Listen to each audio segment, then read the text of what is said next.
So I've mentioned this in passing a few years ago when I met you, but it was very briefly at in Berlin for The Hobbit.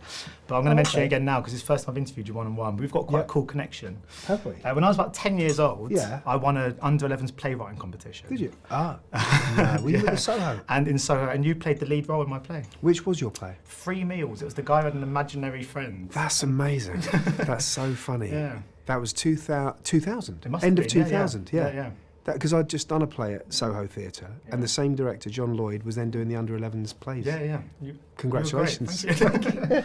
Did you see it? I did, I was in the front row. Exciting. Yeah. It was so good. And you came and spoke to me before it and sort of said, well, because mine was the first one, so I had my kind of stuff was on the stage. That's so funny, Stefan. Cool. That's so funny. Weirdly enough, and I know this was not about Black Panther, but so many of those plays, because they're by children. Yeah. Some of them were like Beckett or something. They were so surreal because people don't know the rules yet, so they don't know what you're not supposed to write about. So they go, "Oh, fine, I'll just write a story about a big bear or just anything." It was so creative. Yeah. But anyway, well done. No, thanks for doing my script justice. It's my proudest moment. So my first official question.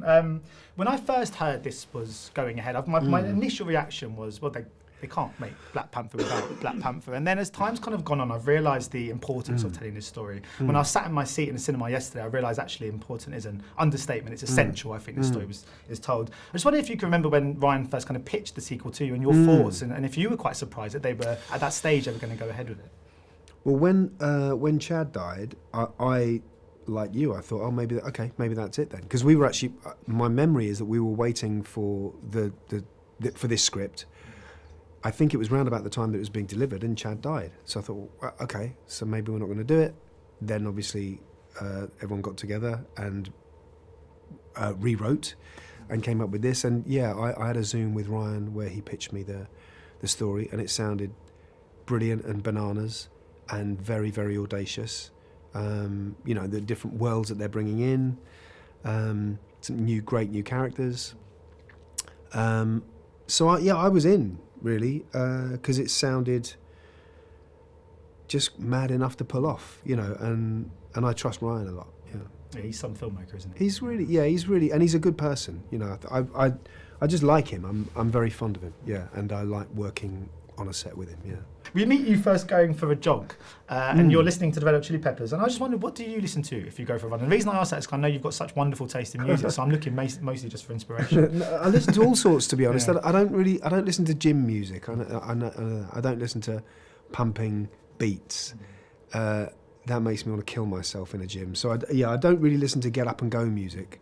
I like things that have a bit of drive, but I also like if I go for a run, I can listen to something that's pastoral and that evokes nature rather. I don't really want to evoke a feeling of being in a Berlin hard house club.